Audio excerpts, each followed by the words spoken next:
Now is Fox college football analyst and our draft expert, Joel Klatt, and former Pro Bowl defensive back, DeAngelo Hall. Marcellus, get us started. Yeah. Is Kyler Murray's options, buffet of options, is that a red flag for the NFL? It really shouldn't be. You talk about a guy who's doing something that's never been done in sports history, potentially top 10 pick in 2 different sports.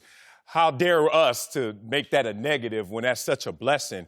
And if you look at this guy, if he goes to the NFL, chooses the NFL, finishes the NFL, you know how far he will have to flame out, how miserably he would have to be on the field to even consider the option of baseball. Like, to get to that place, do you know how far you have to fall from where you are and the expectations and productions to get to that place? So if I'm an NFL team, and it only takes one to fall in love with you, and Kyler Murray is hoping that team is in the top 10, I'm looking at that situation with this guy as a talent and saying, if he's that good in 2 things, imagine how great he'll be focused on 1. And I'm riding with him.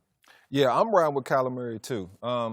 You know, it's not a negative. It was always considered a negative as a little kid when we were growing up. If you were athletic, you couldn't play the quarterback position, at least when I was growing up. They wanted you to be the running back. They wanted you to be the wide receiver. They wanted you to put you everywhere else but at the quarterback position. And now we have a guy who's super athletic, can throw the football, has won a Heisman Trophy at the quarterback position, and because he actually plays another sport and he's really good at that sport, we're going to penalize him and say, hey, he's not focused on this, or he always has that as a backup option. I'm glad he has that as a backup option. I'm hoping he thrives. You don't own a team. You're right. You're right. I'm hoping because like Marcellus said, this kid has been able to do some of the things on the football field and not even giving it his absolute all. So for me, as a GM, I'm thinking, man, if this kid can convince me in this room, sitting face to face, that football is what he loves. Now, if I'm interviewing him and it doesn't come across, he would probably be taken off my board. If I felt like, look, maybe if he's not successful, or maybe if he doesn't have immediate success, he's going to jump and bail. And you can get that feeling being in a draft room.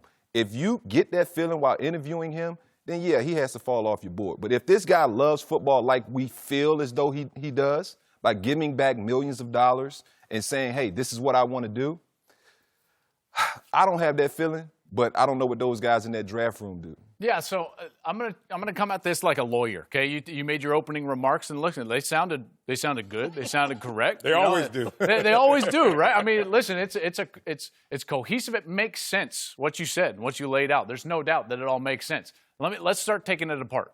Okay, let's step by step. Let's talk about love of game. All right. You say he has options, that's a bad thing. I say he has proved his love of football time and time again. Not only could he have quit football last year and taken that money and run and gone into the A's organization, he said, no, I want my shot at what Baker did. I want my shot with Oklahoma to win a national title. So he came back and he proved he loved football last year by even playing for the Oklahoma Sooners, which he certainly didn't have to do if he just wanted to take, the few $1 million, $4 and change $1 million from the A's and ride off into the sunset. So there's that. He also proved to me, even more so than Bosa, that he was committed to the sport. Because when things got tough for Murray, he was right there. I mean, right there, getting beat up by Alabama, black eye. He was right there. Nick Bosa, for as much as I love Nick Bosa, had an abdomen injury and was healthy to go the last month of the season. He could have played the last month of the season and chose not to protect his draft stock. I'm not faulting him for it. Opposite of Zion. But I'm just saying that's a truth, okay? So I could argue, if we were in a court of law, that Murray loves the sport more than Bosa does. Well, you know what's unfortunate with Bosa? I had the same injury, and I bought into It's tough, right? I bought into the football culture. San Diego, my second year, same exact injury. Oh, I just got all this money. I just made the Pro Bowl. I got to go out here and ball out and recover as fast as I can. I got clearance, and I came back. And you know what? Too soon. Even with clearance, Donovan McNabb had the same injury, stayed out the entire year. Nick Bosa had the injury, stayed out the entire year. This is an injury when it affects the core. I get it. With Nick Bosa. And that's why I'm not trying to knock him. I'm saying he was cleared, and he was telling people around him at Ohio State, yeah, I'm coming back, and then all of a sudden, that rug was pulled out. Go ahead, Johnny Cochran. Go ahead. I'm just telling you that's part of the case. Go ahead, Now, Mr. Cochran. I will also say, If you look at the decision between baseball and football, it's a no-brainer based on his heart and his mind. The smarter decision is football, guys. If you go back to 2004 and you look at the top quarterback drafted in every NFL draft and the top college baseball position players selected in every Major League Baseball draft, there's only 2 position players in Major League Baseball draft that have earned more in their career than the top quarterback selected in that draft. Joe, see, my problem with your whole argument is we're just crowning this kid and saying he's going to be one of the top players in football. See, the difference to me is why I would have told him to pick baseball, why my kids all play baseball. They play football as well,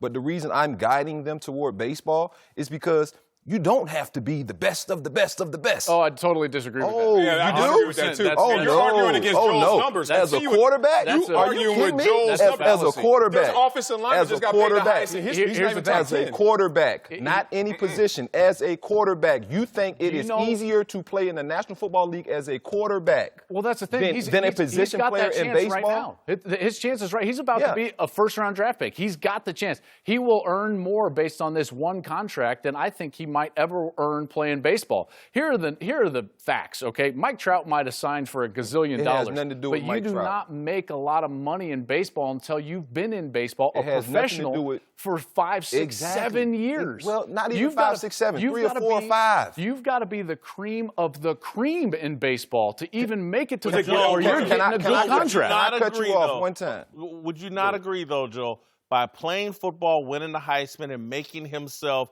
this kind of NFL prospect, he's increased his leverage with Major League Baseball, and they've upped the ante, the Oakland A's, in They terms did. of what they would give him. And that was another opportunity he had to prove what he loved, and he turned down upwards of $10 million more from the A's after the Heisman Trophy to say, nope, I'm not coming. They offered him another bonus Yes. of over $10 million. But I think that being a great baseball player at the Major League level is significantly more difficult Yes. than playing quarterback in the National Football League. Yes. But you don't have to be a great baseball player. That's the difference. You have to be a great quarterback. Oh, you to don't what? have to I be don't a know great about to that. make You $100 could million be in baseball. You could be got to in be the great. lower class of football as a quarterback and make $16 million. They're Go not- out there and be a sorry baseball NFL player. You're not team- making no $16 NFL million. team is keeping a 5'10" quarterback as a backup for 14, 15 I years. ain't say back so up, he's lower not going rung to make starter. no money. I'm just a lower rung starter. I'm You're telling you, making if 16, he's not 18. elite, if he's not great, if he's we're not comparing in him- those top 3, 4, 5, 6 we're saying quarterbacks. middle class, But this lower is my class. point. That's his He's point. already to that point. Yeah. See, he's already to that point where he's going to make $25 or more million guaranteed. To get to that Joe, point in baseball, do you understand how Joe, say long he that become- takes? say he Let me become- lay it out no, for you. No. Hold on. I grew up with guys. I played with B.J. Upton. I played with Ryan Zimmerman. Yeah. I played with David Wright. From the time we were little kids till grown men, we still talk. These are guys who picked baseball over every other sport. I was playing baseball with them. I said, no, you know what? I love football. I'm going to stick with football. And yes, I'm not a quarterback. But like I said, Joe, the only difference is the position. If he's a great quarterback, yes, he'll make more money. But if he's an average quarterback, say RG3. RG3 won Rookie of the Year, won a Heisman Trophy. That's not average. And he stood out of, but hold up. No, I'm saying he won a Heisman Trophy. Oh, he was Offensive yeah, Rookie of the Year, all right? He had immediate success. I don't He was disagree out the with you. league for a year. Now he's making, what, $2 or $3 million as a backup quarterback? I'm telling you, if RG had the chance to play baseball, he would have made more money if he was a decent baseball player. Here's Yes, the he difference. made $25 million Here's the difference. when he was drafted. I get it, right? I get it. And you're right to some degree. But the road for Kyler to get to the point where he would make more money playing baseball is still so long. Okay, so here's how a baseball contract works. You sign after the draft, right? And now your clock starts. Yeah. Okay, so they've got 3 years to put you on Yep. the 40-man roster. Yep. So you can be making zero money for 3 years. Then they put you on the 40-man Well, roster. he's a little different because he Then- got the big bonus, but He did get the big bonus, but it's They're not gonna anywhere accelerate close. that, Joel. It's They're not gonna anywhere close to what accelerate the it. NFL is going I to give get you. it, but they're going to accelerate the process But then, for him, once, Joel. then if you make it to the big leagues, then you've got 3 more years where you've got to play great just to get to the point where you're in arbitration. I didn't say free agency. not I a said contract. arbitration. Right. So all I'm saying is you've got 7 years to prove yourself ahead of him.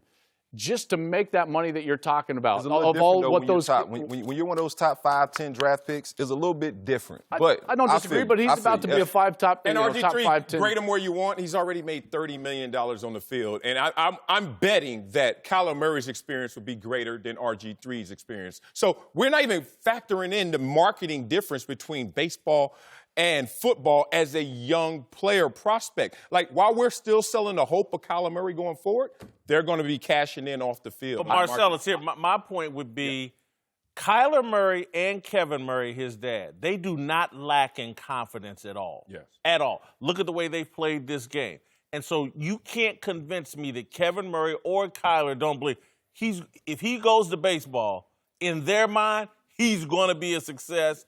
And within 7 years or so, he's going to get to the bag, the big bag. What if I told you? That was kind of my thing, too. If we're saying he's going to be a really good quarterback because he hadn't devoted all his time, imagine hitting, man. You know how great you become as a hitter when you see pitches? NFL If sport, this dude puts his time in. It's hard, man. It's still hard. It's a Trust me failure when I sport. tell you, it's hard now. If you say so. I will say this. He will have made by Thursday night more money off the field in this draft process than he would have with the A's bonus. He's already made that up. He's already made up what he lost in giving that signing bonus back because it's the NFL. Joe, I'll just say this, though. We've spent an enormous amount of time here talking about money. Yeah. And the NFL understands all that. You're going to make your money, Kyler. But what the question is, are you committed to this game of football? And that is the question that may have this kid. He's proved it several times. He's proven to me that he and his dad have put together a hell of a game plan to get him in position to have all kinds of options. And if we really look at football and who excels the best, most consistently, it's guys without options. I would say this about Kyler Murray. In a world where actions speak louder than words, we have to respect that his commitment has been demonstrated through his excellence. Like, the old way of focus used to be defined by football coaches especially. Throw one dot on the wall and focus on it. Eat, sleep, drink that dot. Football. And then the modern player says, no, I'm going to have multiple dots up there, but I'm going to prioritize, and I'm going to let you know what's most important in order. And I think Kyler Murray's about the same prioritization of all modern athletes. Like, there are more than one dot on that wall, but I know exactly in order where to give my time and energy. And I think it's been demonstrated by his abilities. And so I just want to say this last thing because I think DeAngelo was right in terms of, I think in these interviews, he remains a mystery. And that's why it's like no one can put their finger on what are his priorities. We're speculating, but his dad's doing a lot of the talking. And when we talk to him, we don't get the same feel. It doesn't feel like Baker Mayfield. It doesn't feel like Deshaun Watson. It doesn't feel like Patrick Mahomes. He was tilted a little too far the other side. Listen, does he have to impress 15 teams? 30? No. He got to impress the Cardinals. One. He got to impress the Cardinals.